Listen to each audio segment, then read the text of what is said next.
Hi, hello, and welcome to Life of Script. My name is Yaz, and I'm here with a new episode regarding single life, a highly requested topic, being single for a long time, and how I dealt with that and what I had to deal with, which was like a lot of grief and resilience in the face of on and off dating in the modern world. I wanted to speak to the single girls that are listening to this pod. So I have another episode that talks about being single as it's not a waiting room, like it's meant to be something that you really appreciate and you really take advantage of because you don't know when you're going to have it again, which is fair. I think that's a really good episode. I really like it. It's one of my favorites. However, I do want to talk about the flip side, which is the grief, the resilience that you have to have, and the kind of comments that you deal with off the back of that Vogue article that said, "Is having a boyfriend embarrassing now?" And that is written by Shante Joseph. I hope I'm saying it right. That was published in October last year, but I still think it's obviously relevant. It's very culturally appropriate, and there's a lot of good little nuggets of content in there that I wanted to unpack. So in the article, she talks about how audiences are icked out by seeing so much partner content, which I found really interesting. What is coming up in the modern era in terms of social media and how your life is portrayed. So when certain social media influencers are posting a lot about their boyfriend, they tend to lose followers or they tend to ick out their audience because there is this sort of swing into more of a girlfriends and friendships type of content that everyone wants to see. I did see actually a TikTok the other day about someone saying that the next trend on TikTok are friendships rather than romantic relationships, which I found really interesting.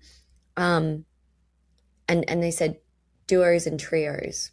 I feel the same way. Like I obviously am like, yeah, you have a boyfriend or you have a fiance, you have a partner. But unless that partner has like a personality beyond just showing up in a few photos and smiling, I don't really care. And it makes your content boring. Okay, this is a little hot take.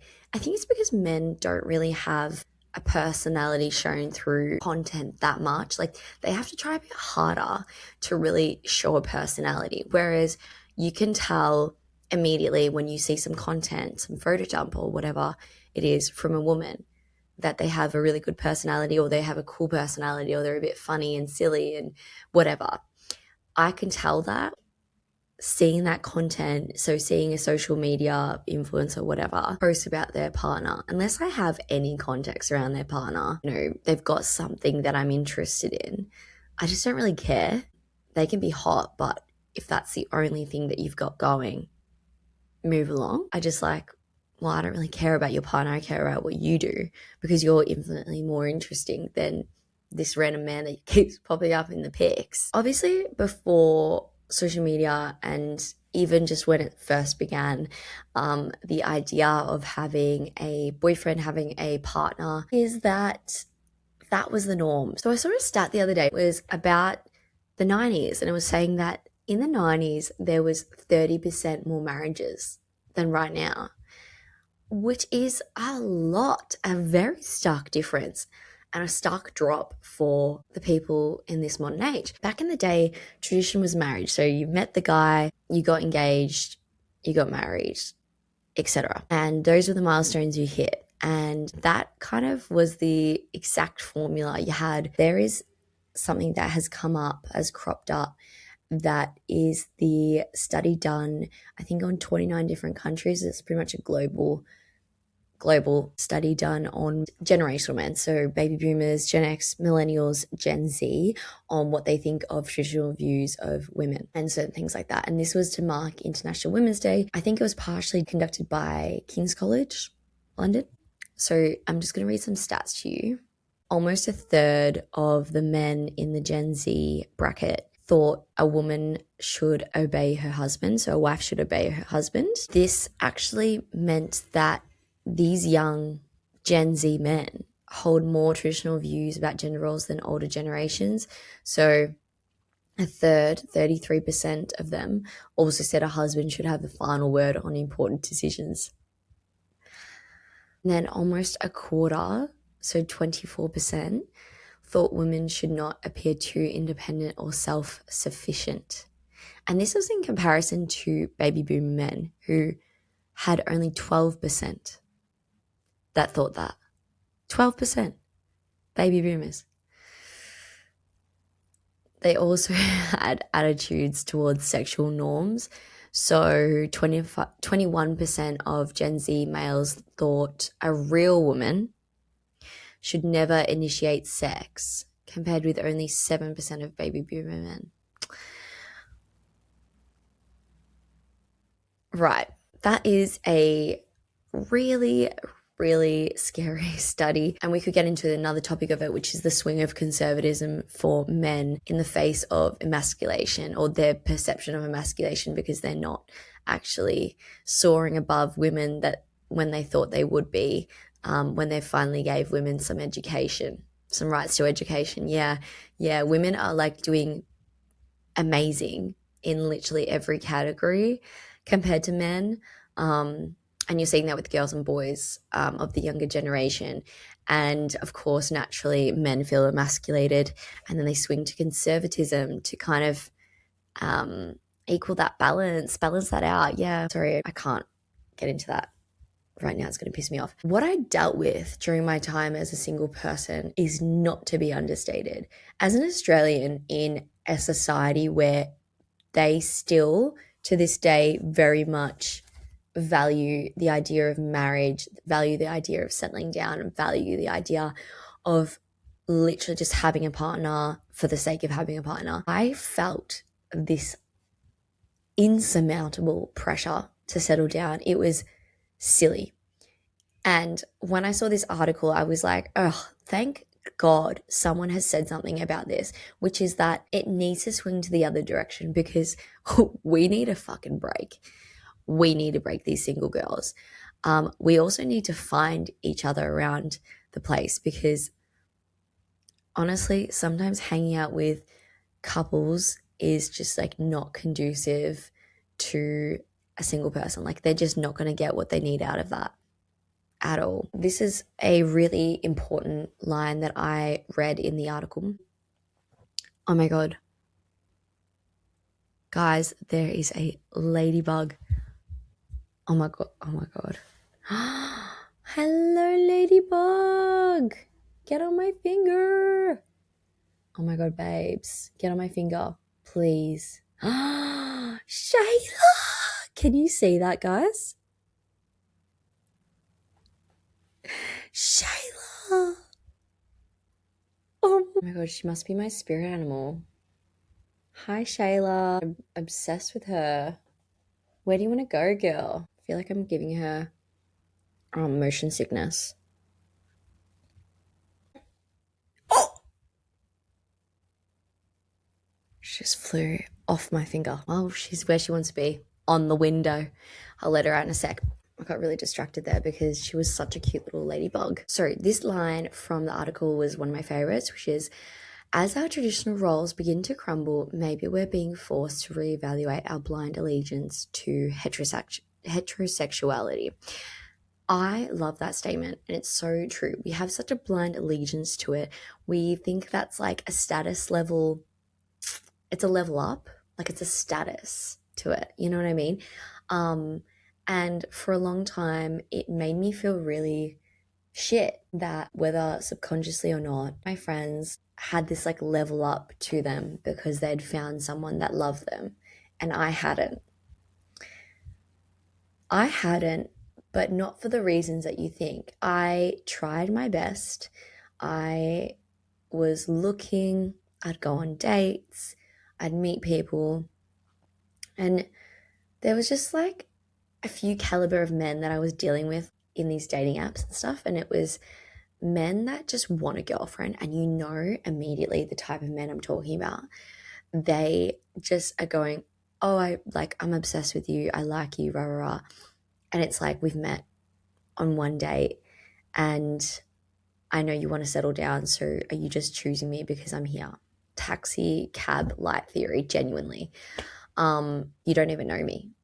So I don't know what the fuck we're talking about. They also had some other men that were obviously like, I'm never taking a girl out on a date and paying for the whole thing. Like, it's a split. If this is feminism, then the girls pay half. It's not equality, it's equity. We're still on a lower pedestal to you guys, and now you want us to pay?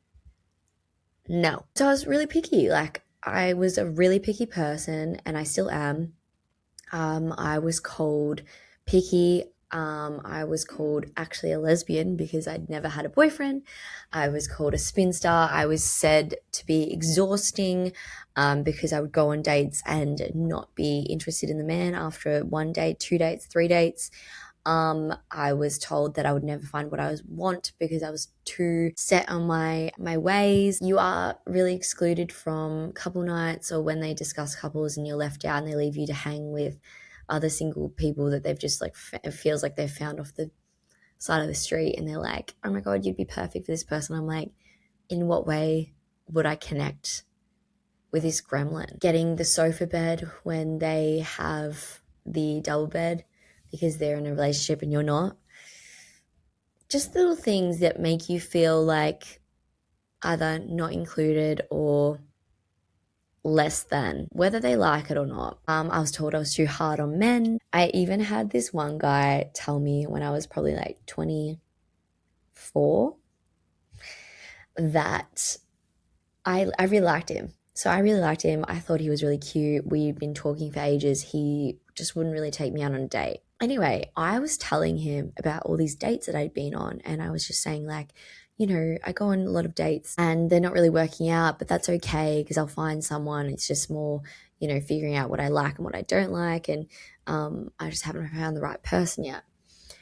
And he was saying, well, the common denominator is you, so I guess there's something wrong with you. Mind you, he didn't ask me, oh, are you ending the dates? Are you doing any of that? Or is it amicable? He immediately assumed at every point of the dates that I was going on that the man was saying not interested. He didn't even consider that I might not be interested. And then I became quite icy towards men for a bit. I was really hard. But also, what can you do in that position where you constantly go on dates and you put yourself out there and you get rejected day in, day out? Why can't I be a bit icy? Like, I mean, the love bombing that you see now in modern dating is diabolical, genuinely diabolical. So I did find that the older I got, the less interested my friends were in my relationships. They were more focused on their partnerships, and I felt a bit left behind. I don't know if that's something other people feel, but, you know, especially in Australia, there was a tendency to just forget that I was still in my single life, and there was things that were popping up that were just not even on their radar. And then I moved to London, and London did feel like a brand new start for me. In London, you could be 36, and in London years, it would be like 27.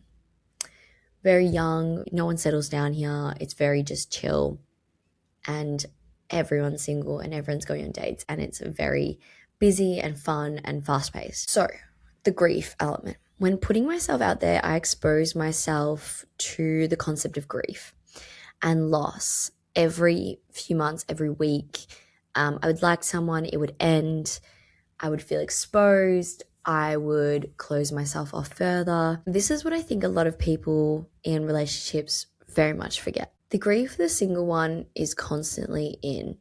You are constantly being rejected. Rejected on dates, on apps, on phone calls, over text, over coded texts, where you're like, was I just rejected there? Did they just end it, or am I reading into it? What does it mean by I'm just too busy? You work at a cafe. So what it breeds is resilience, but it does hurt. It hurts so much, and you feel really run down by it. I just had to keep picking myself up and going forward and just moving things along, like just keep going. Because there's always going to be rotten apples and there's always going to be good apples. And the more you put yourself out there, the more you speak to people, the more you will find the person that you want. And I will always love being single. Like, it was just a time and a half. It was so good. And it was so fun. Every week there was something new and fresh and exciting and novel, and it wasn't boring by any means. And I met a huge caliber of people. I learned so much about myself. It was good. And I think this article, this Vogue article, really poses the question in the modern world of, maybe it's the concept of having a boyfriend, the concept that you have a man as your best friend, and don't center your life around your girlfriends, is now considered to be, for lack of other word, backwards. I suppose the take is that whilst it used to be this way, it's now not so much needed. A boyfriend's not really needed. You can do everything that you need to do on your own. And I'm saying this obviously speaking from a privileged take. I'm not speaking on behalf of anyone else. And so marriage is down nearly 30%.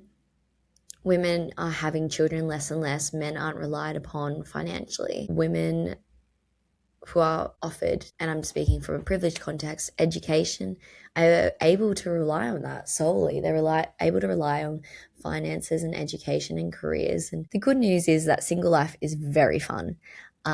It's flirty, it's free. You don't have to consider anyone else in your decisions. You don't have to attend a family barbecue with weird cousins. You don't have to do anything like that.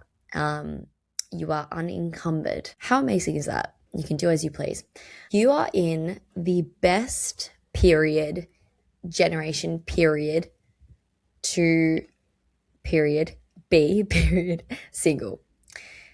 And I know that sounds incredibly crazy because obviously the caliber of men is like lower. But I'm saying that generations of women before us weren't allowed or didn't have the freedom to choose. They didn't have the freedom to choose to be single. They had to just choose whoever asked for their hand in marriage, really, in the first instance. And now if I think about any of the men that asked me on a date or asked to be my boyfriend in high school, and I had to say yes to that, my life would be very different. Yes, it's grieving. It's loss. You put yourself out there time and time again and you get knocked back, or you don't like them, or there's no connection, whatever. But remain resilient in the fact that you know what you want. In your gut, you have an idea of a perfect man. Even the books that you read, like those smutty books or fantasy books, like A Court of Thorns and Roses and stuff. Of course, we're not looking for a fae, but the idea of a man that suits you is in your head. I know it is. It's in everyone's head. We know exactly what we want. And the idea is that you remain resilient, that you will find that man. Do not settle because you're exhausted from the dating scene. The dating scene will exhaust you 100%, and I'm not going to sugarcoat that. But what it will do is every man that you reject or rejects you or mutual will be one step closer to someone that you actually like and that you actually want to date. I was told constantly how picky I was and that I should just settle for this guy because he's really nice to me and he took me on a really nice date. And I said no. And I had to constantly say that, no, I'm not going to do that. That's not what I want. I would be unhappy. Choose a person who's going to be on your team. You're going to be a team and is going to be on your side through thick and thin. You want someone that feels right in your gut. Yes, having a tick list on features is probably not conducive to finding the perfect relationship, but it is still something to consider. You still want to be attracted to your person. But having no tick list and taking whatever you can get because they like you is completely ineffectual. And you will be left sharing a bed with a loser man who you settled with just to get a boyfriend status, just to get that fiance, that ring, and to get that wedding. You're focusing on the end goal without even thinking about the journey and what it means to be with someone like that. All I wanted to say is that I'm 28 and I was single and I had to deal with a lot of shit from other people about being single for so long and what it meant for me. And I was losing my youth. Being single is grieving and loss, but it's also fun and drama and excitement, and you get to know yourself, and you should remain resolute in your singledom. It's your life. Do not live it for other people and what they think society wants. Society is society, and if anyone can see it with, let's say, Bridgerton, it's that society's fickle. It relies on status, but half the time everyone's lying. It's your life. If we know anything, we're all going to die very soon. Very soon. To all my single girls out there, I appreciate you, and I think that being single was the best thing that happened for me. And I want you to know that that is something that you should really treasure, because you'll only be single for a short period of time in your early years, and then you'll be dating and you'll have a person for the rest of your life. So you actually will be single for a very short amount of time if you think about it in the context of your whole life. Please do not waste it. If you do like this content, if you do like this podcast, if you don't mind reviewing it, rating it, following it, subscribing, etc., it helps me immensely.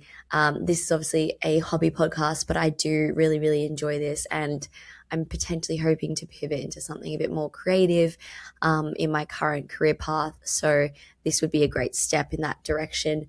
Obviously, no pressure, but that's just a little bit of context and overview about why I am pushing that. Well, this has been Life Off Script. Thank you so much for listening. I think my first listener was the ladybug that was on my finger before. She's my first listener, and she's my favorite listener. I really appreciate each and every one of you, and I'm always happy to hear DMs about your experiences as a single person. I feel it deeply in my soul that sometimes we just need to vent about it. So please do, if you feel comfortable to do so. And I will catch you in the next 2 weeks. Okay, thanks. Bye.